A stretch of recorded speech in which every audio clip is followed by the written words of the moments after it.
Assalamualaikum warahmatullahi wabarakatuh. Waalaikumsalam warahmatullahi wabarakatuh. Alhamdulillah hamdan yuwafi ni'mahu yukafi mazidah. Ya Rabbana lakal hamdu kama yanbaghi li jalika 'amdi sultanik. Wassalatu wassalamu ala sayyidinal kauni wassaqalain Muhammad ibn Abdillah Allahumma sholli wa sallim alaihi. wa ala alihi wa sahbihi wa man tabi'ahum bi ihsanin ila yaumil qiyamah. Amma ba'du.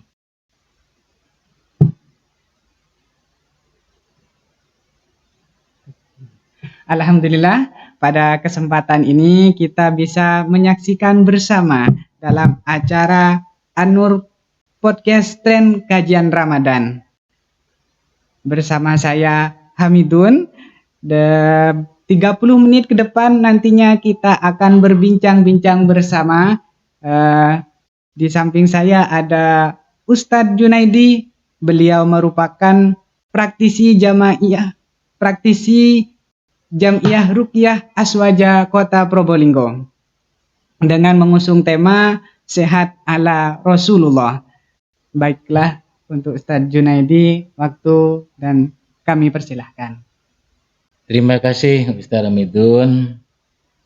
Bismillahirrahmanirrahim. Dengan tema Sehat ala Rasulullah sallallahu alaihi wasallam. Rasulullah sallallahu alaihi wasallam selama hidupnya beliau hanya mengalami 2 kali sakit. Pertama, sakit ketika beliau diracun oleh perempuan Yahudi. Yang kedua, sakit beliau ketika dia mau wafat.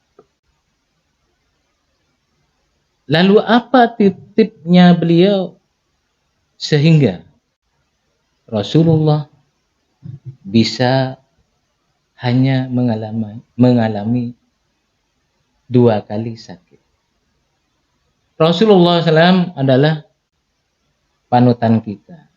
Apa yang telah kita lakukan, apa yang telah beliau lakukan, semuanya berdasarkan Al-Quran. Karena Al-Quran itu adalah petunjuk dan pedoman bagi kita semua. Bahkan Al-Quran itu sebagai petunjuk, sebagai obat terhadap orang-orang yang beriman. Qul huwa lilladzina amanu hudan wa syifa.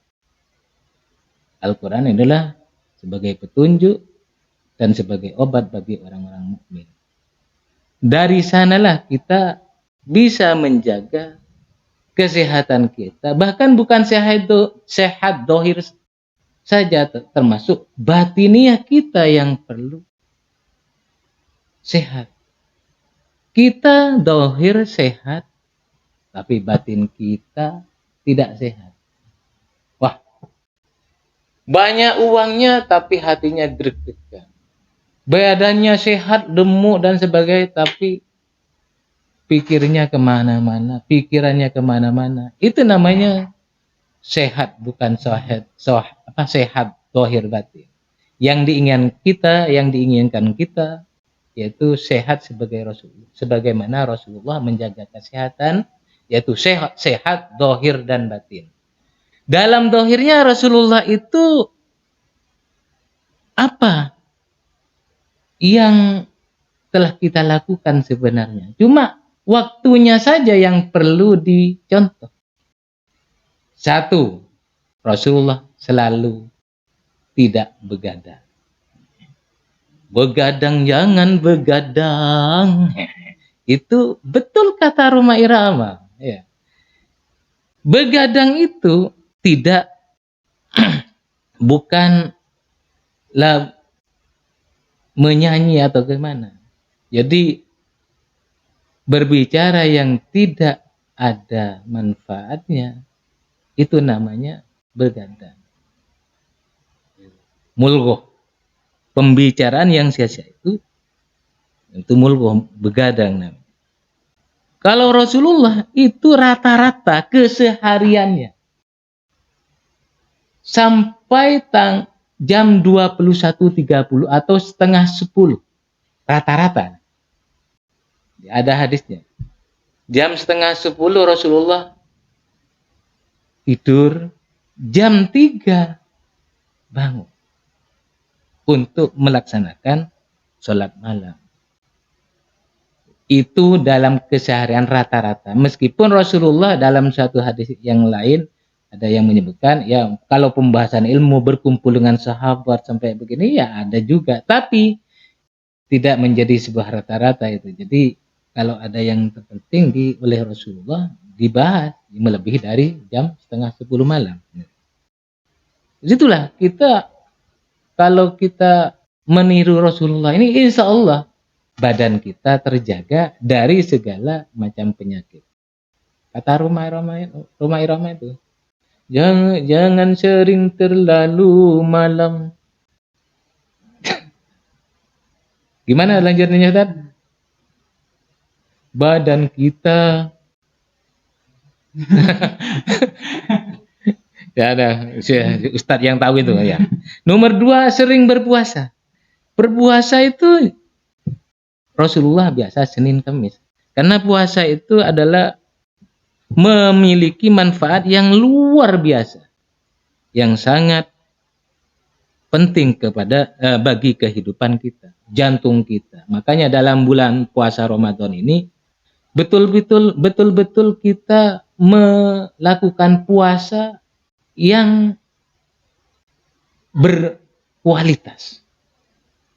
Jangan tidur terus, jangan ngobrol terus. Ya. Kalau tidur dari subuh sampai asar, ya. Ada bahasa Madura, makai koceng tahu apa sah? Nah itu, makai koceng tahu apa sah? Kita jangan seperti itu, ya. Jadi biar kalau tidur malam itu bisa kita kena diabetes, kanker, hipertensi, serangan jantung, itu mengganggu kesehatan. Nah itu badannya sehat tapi kena kencing manis, wah itu tidak sehat. Nomor 3, tidak marah. Dalam JRA Jam'iyyatul Ruqayyah Baca itu diajarkan kita tidak boleh menyimpan sampah. Apa sampah itu? Bukan sampah-sampah sembarangan, diibaratkan ke sana saja. Sampah itu pasti ada pada manusia. Apa sampah yang ada pada manusia? Nomor 1, marah. 2, sedih. 3, takut. 4, waflah. Kalau seseorang meskipun rajin ibadahnya, sholatnya malam, sholat malamnya full, tapi marah tidak bisa dikontrol, itu bisa jadi penyakit. Bisa jadi penyakit. Dan penyakit akan terbentuk di sana. Akhirnya mengatakan, saya sudah sholat, saya sudah begini, sudah berbuat baik, sudah bersedekah. Kenapa saya kok masih sakit ya? Lihat dulu. Sering marah apa enggak? Sedekahnya ikhlas apa enggak lagi? Ya gitu ya. Jadi nomor 2, sedih. Seseorang kalau selalu sedih bisa terjangkit penyakit. Ada perlu diketahui penyakit itu ada penyakit medis atau ada penyakit non medis. Nah itu penyakit medis itu yang terkadang ada pada kita karena kesalahan kita, seperti malam terlalu ngobrol, akhirnya menjadikan tubuh kita kurang fit, kurang sehat, kurang tidur. Bisa saja seperti akhirnya muncullah pusing dan sebagainya. Kalau itu tidak cepat dilaksanakan, tidak kontrol, maka akan menjadi sebuah penyakit non medis. Kayaknya jangan sampai terlalu sedih, ya. Jangan sampai terlalu marah. Kalau kita marah, cepat-cepat ingat kepada Allah. Bagaimana caranya? Caranya gini, Ustaz. Ya Allah, saya kok bisa marah ke sana ya. Cepat ditekan dadanya di sini. Ya Allah, astagfirullahaladzim. Itu tip. Seseorang karena sudah marah itu adalah merupakan uh, sudah tidak diajarkan. Bahkan Rasulullah menyuruh kita untuk sabar. Isbiru wasobiru. Isbiru, sabar. Kemudian lanjutannya ghaflah. Ghaflah itu tidak baca istighfar, tidak sholat, tidak ingat kepada Allah. Itulah yang menyebabkan seseorang itu mudah sakit. Mungkin awal-awalnya saja 1 bulan badannya sehat. Mungkin setelah ke belakang hari dia akan menjadi sering sakit-sakitan. Sering sakit beneran akhirnya. Yaitu, jadi tidak boleh menyimpan 4 sampah. Karena 4 sampah itulah yang terkadang manusia tidak merasakannya atau tidak tahu. Padahal itulah yang menjadi penyebab dari seseorang itu tidak sehat. Kemudian Rasulullah itu di dalam hadis ketika ada orang marah, maka jangan, Rasulullah mengatakan la taghdab sampai 3 kali, la taghdab, jangan marah. Itu diantaranya Rasulullah mengingatkan kepada umatnya untuk selalu sabar. Kalaupun tidak bisa sabar, tekan seperti itu. Ya Allah, astagfirullahaladzim. Ingat kepada astagfirullahaladzim. Karena apapun yang terjadi ini semata-mata ujian daripada Allah, ujian Allah yang diberikan kepada kita. Kalau seseorang melakukan kejelekan kepada kita, berarti Allah menguji kita melalui orang lain itu. Ujian. Allah Subhanahu wa ta'ala sudah berfirman jelas, wa ja'alna ba'dakum li ba'din fitnah wa ja'alna ba'dakum li ba'din fitnah atasbiruna wa kafa billahi basira. Ya. Aku menjadikan kalian untuk kalian semua ini sebagai ujian. Maka bersabar. Maka apakah bisa sabar kamu dengan ujianku? Allah Maha mengetahui terhadap hati kita. Jelas loh. Wa ja'alna ba'dakum li ba'din fitnah atasbirun. Justru dari itu kita kalau ada orang yang berbuat jelek kita jangan selalu marah. Jangan cepat marah. Jangan sedih. Ya. Jangan takut. Ya. Syekh Mustafa Al-Musyrif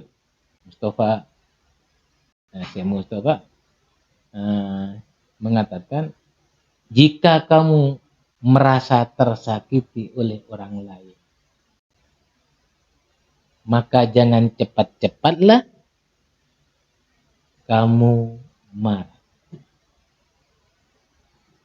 Siapa tahu itu adalah ujian Allah yang diberikan kepada kita lewat orang lain itu. Cuma kita tidak sadar kalau itu adalah ujian kita yang diberikan kepada orang lain. Untuk dari 4 sampah tersebut, mungkin ada amalan-amalan yang harus dibaca dan dilakukan agar orang tersebut bisa ingat. Bagaimana? Amalan-amalan nomor satu sering baca Astaghfirullahaladzim, Astaghfirullahaladzim, Subhanallah, walhamdulillah, wa la ilaha illallah, wallahu akbar. La hawla wa la quwata illa billahil azim. Dari sisi la hawla wa la quwata illa billahil azim itu menunjukkan bahwa manusia itu tidak ada yang mampu melakukan ibadah atau melakukan kesalahan kecuali dia mendapatkan pertolongan dari Allah. Itu. Lah, perbanyaklah baca la haula wala quwwata illa billah. Dan manusia jangan merasa saya orang kuat, jangan merasa. Dan nanti ada bacaan-bacaan yang harus dibaca oleh orang Islam yang telah diajarkan oleh Rasulullah SAW. Lanjutannya menjaga kebersihan. Kebersihan itu penting bagi kita. Kenapapun yang kita dapatkan, kita ketahui, kalau melihat sebuah tempat kotor atau apa kotor, pasti hati kita tidak enak. Makanya Rasulullah an-nadzafatu minal iman. Seperti itu. Ya. Jadi itu yang perlu kita lakukan kalau mau melakukan amaliyahnya Rasulullah. Tapi harus kita kan umat Rasulullah kalau tidak mencontoh. Nomor 5 adalah menjaga pola makan. Wah, ini ada makanan enak sikat. Enak. Wah, ini kok makanan yang lebih syif ini, sikat. Nah, ini ya. Akhirnya kena diabetes. Diabetes, kencing manis. Perbanyak doa. Ya Allah, ya Allah, Allahumma ya Allah, Allahumma ya Allah. Isfilana ya Allah. Tapi makannya tidak diatur. Ya sama saja dia. Nah, ya. Sama saja dia namanya ya. Bunuh diri. Ya, pola makan diatur. Biar sekalipun dikatakan oleh orang lain, wah kamu ini kok makannya, pola makan saja diatur itu. Minimal Rasulullah, kalau Rasulullah berhenti sebelum kenyang. Nah, itu penting ya. Kemudian berolahraga. Rasulullah itu berolahraga. Bukan dia hanya berdakwah, dia wirid kemudian baca ini, enggak. Orang apa? Bukan hanya untuk suruh wirid oleh Rasulullah itu ya. Ya. Tapi juga berolahraga. Rasulullah itu beliau ya orang kuat, bukan kuat jasmaninya saja, tapi juga rohnya. Dia juga biasa dulu lomba lari, mengikuti lomba ya. Ya, lomba lari. Kemudian gulat ya. Bahkan yang sering ada ini memanah, ketangkasan ya. Itu belajar fokus. Itu yang Rasulullah lakukan. Kemudian bersilaturahmi. Kalau silaturahmi itu namanya bisa panjang umur. Wah, bukan dari 70 menjadi 80 enggak. Tapi isinya berbobot. Umur yang sekian 50 tapi berbobot, meras semua. Itu yang dilakukan oleh Rasulullah. Kemudian yang terakhir adalah berbekam. Bekam itu sunnah Rasulullah. Makanya ketika oleh perempuan Yahudi Rasulullah itu diminum minuman yang mematikan, yang ada racunnya, Rasulullah dibekam. Di sini kahil. Kahilnya dibekam kahilnya. Karena kahil ini di dalam dia termasuk pusat segala macam aluran orang syaraf dari bawah. Jadi mobilnya di sini. Dan tengkuknya, ya. Di sini namanya kahil. Di antara luruhnya tengkuk ini, kemudian ada tulang di sini, benjolan tulang. Nah, di sini nih, ini bisa ini tempat keadaan, dan kalau ketika dibekam di situ. Kalau dibekam semua sampai 4, sampai 5, sampai 10, bahkan sampai 30. 30 enggak apa-apa. Pas ke posisi sarafnya, aliran darahnya.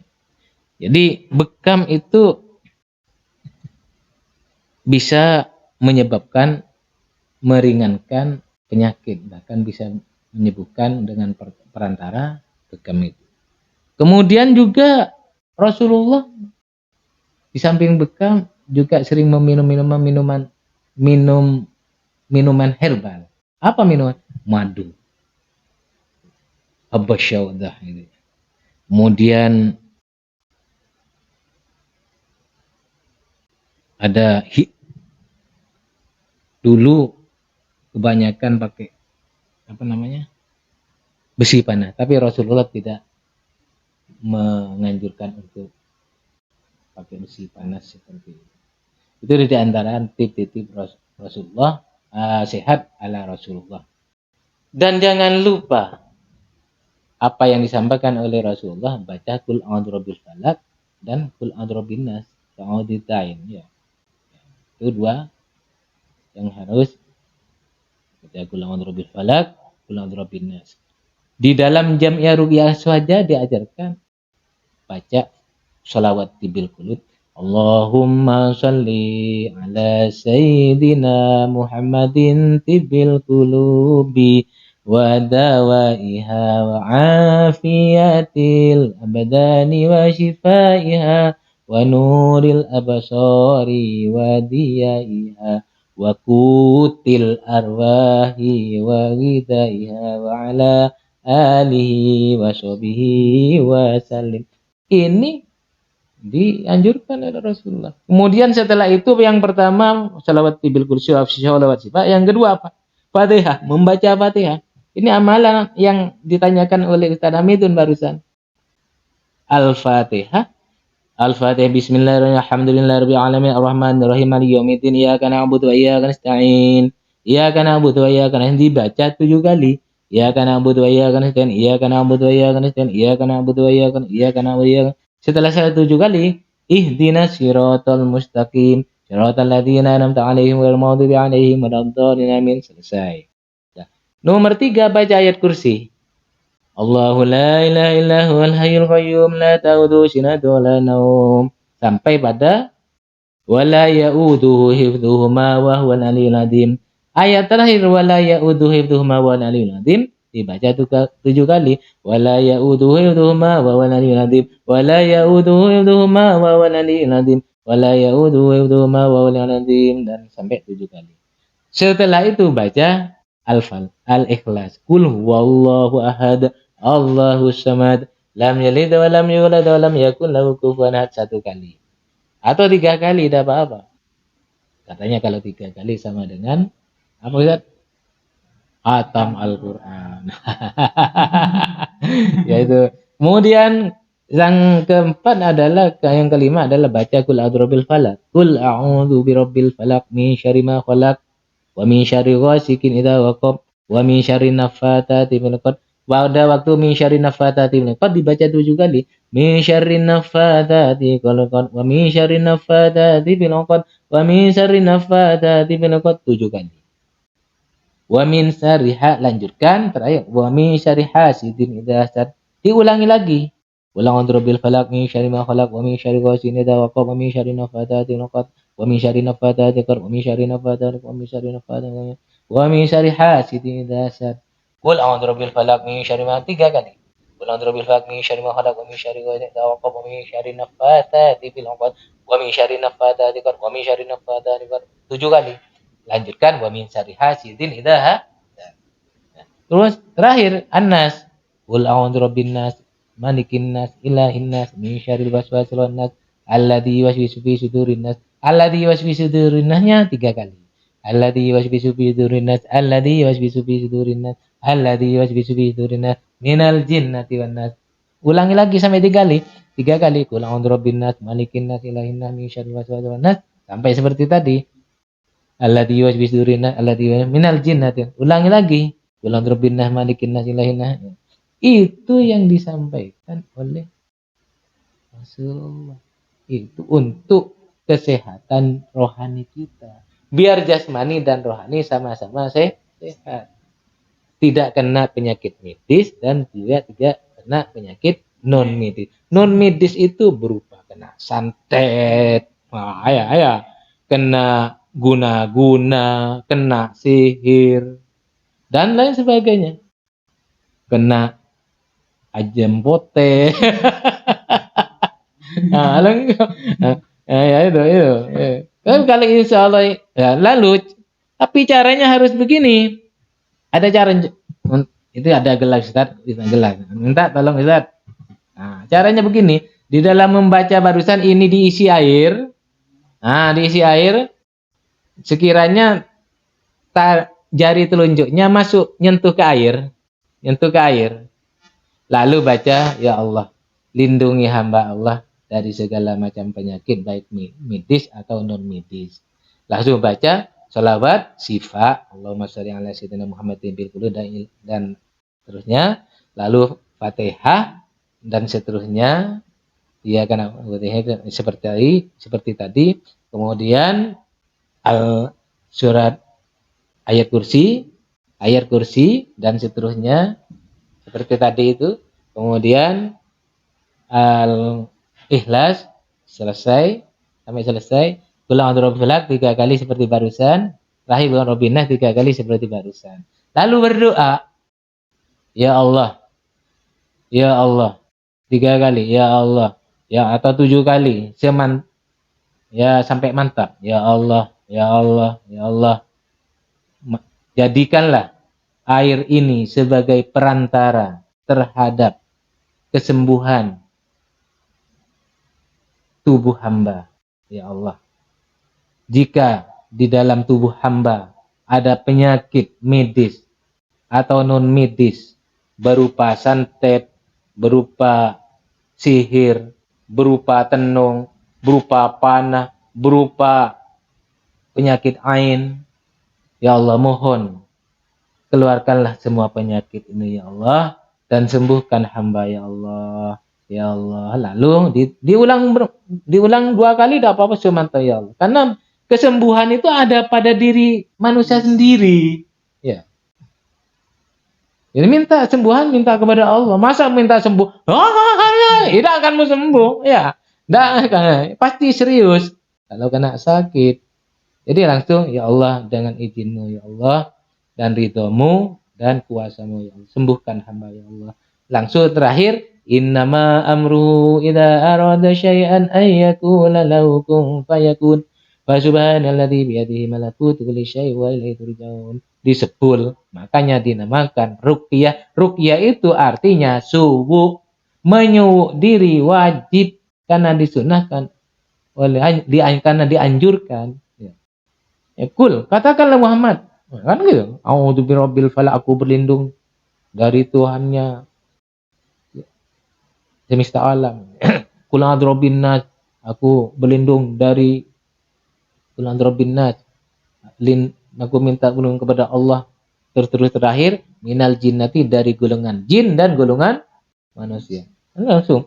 Jadi setelah itu selesai inama amru'idaratin iyakulagun fayakun, langsung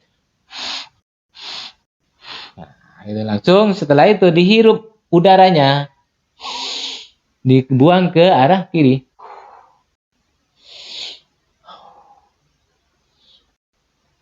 Langsung diminum bismillahirrahmanirrahim. Ini bisa digunakan kalau punya anak. Ustaz punya anak ya? Nah, belum ya.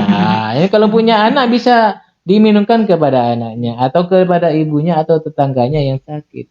Ya, makanya ini adalah tip Rasulullah jika beliaunya sakit, kurang enak badan.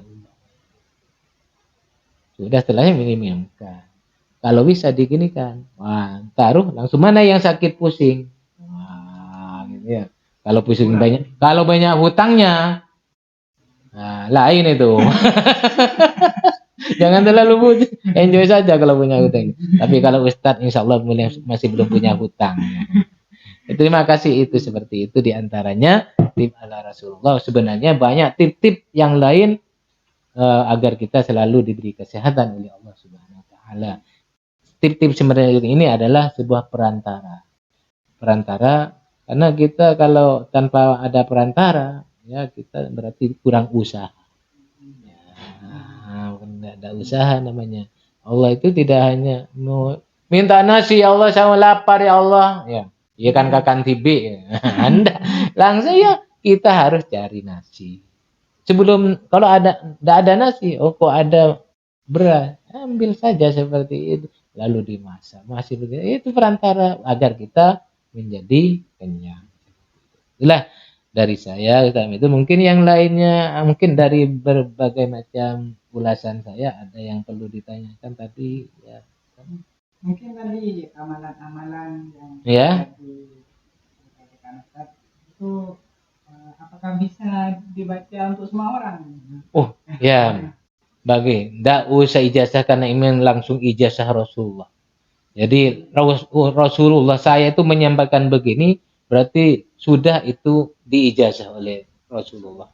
Karena memang seperti Rasulullah mengatakan bacalah ini sebelum tidur, bacalah surat Al-Waqiah agar tidak usah minta ijazah ke siapa lagi. Hanya perlu keyakinan saja ya.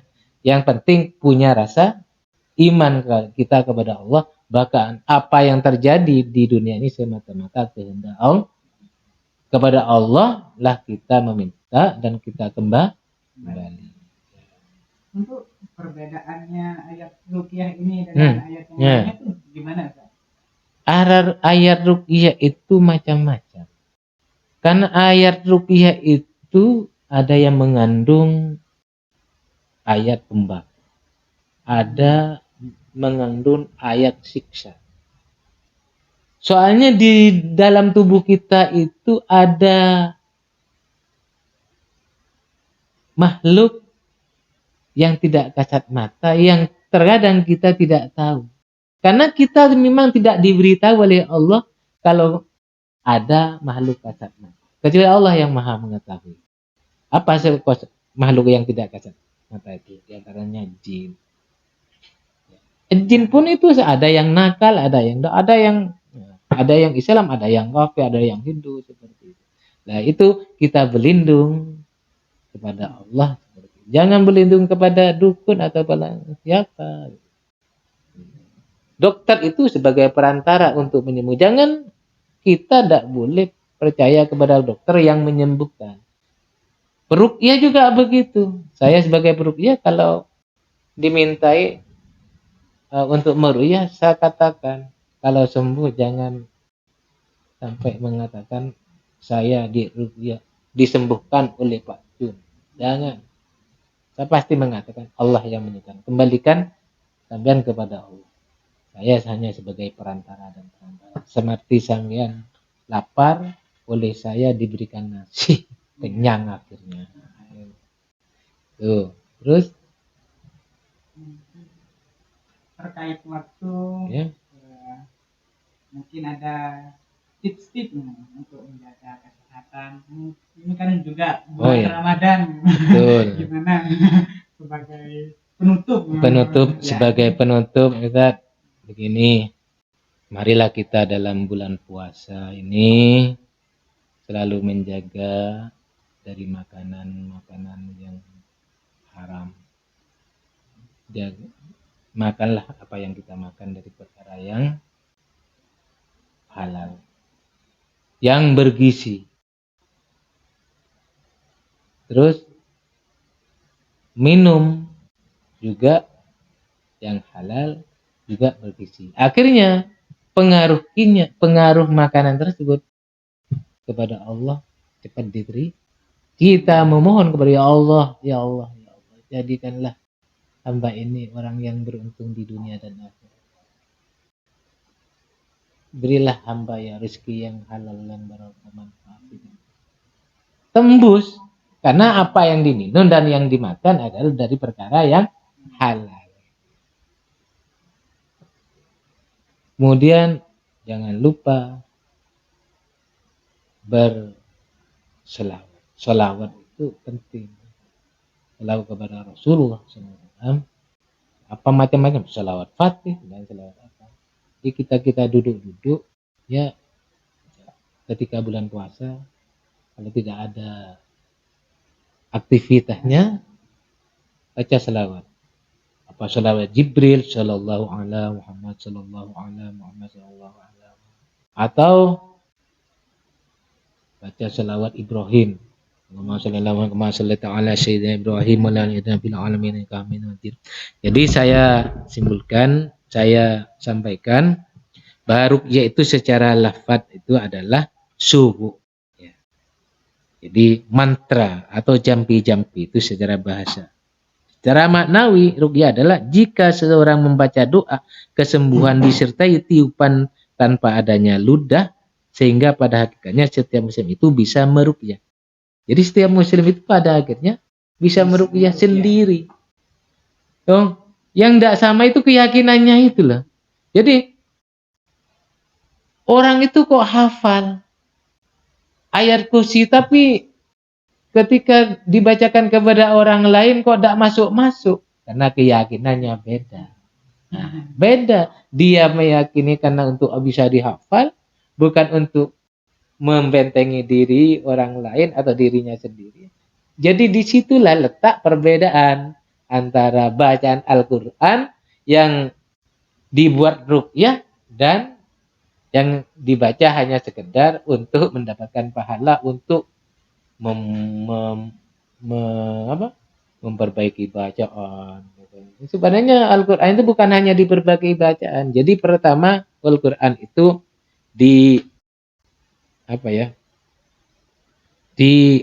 dipelajari, diperbagus, kemudian ditadabbur, kemudian dipraktikkan, kemudian dibuat obat lah, ya, dibuat obat, ya. Jadi Al-Quran itu dibaca, dihafal, ditadaburi, diamalkan, kemudian dijadikan hukum, dijadikan petunjuk, hudan, dan juga dijadikan wa nunazzilu minal Qur'ani ma huwa syifaa'un wa rahmatun. Qul huwa lil ladzina amanu hudan wa rahmah wa syifa'. Qul huwa lil ladzina amanu hudan wa syifa'. Itu Al-Qur'an banyak. Jadi syifa, obat segala macam penyakit. Bukan hanya kena jin saja, bukan kesurupan saja. Kok berat sekali saya, ya Allah. Kita ambil bacaan, ya Allah, ya Allah. Ini dibaca, bacaan seperti bacaan ruqyah standar. Ada selain bacaan ruqyah standar, ada bacaan untuk kena jin. Ini ada jin yang masuk, sudah dibacakan ayat-ayat pembakar. Seperti contohnya, innal ladzina fatanul mu'minina wal mu'minati tsumma lam yatubu falahum adzabu jahannam walahum adzabul hariq. Gitu. Di ayat-ayat, perbedaan ayat-ayat yang kita baca itu ada yang digunakan untuk ruqyah, untuk syifa, untuk meruqyah orang, ya. Ada untuk meruqyah sendiri. Penting untuk diketahui kepada masyarakat bahwa Al-Quran itu bukan hanya sekedar dibaca, dihafal, bukan hanya sekedar dilantunkan dengan enak tajwidnya, ya, tapi pengamalannya yang di dalamnya berisi hukum dan obat dan juga sebagai petunjuk tidak diapa-apakan. Itu lebih dari itu sebenarnya yang harus kita kaji sehingga menjadi sehat dohir dan batin ala Rasulullah. Ya. Mungkin itulah tadi tentang bincang saya dengan Ustaz Junaidi dengan tema sehat ala Rasulullah dalam acara An-Nur Podcast Kajian Ramadan.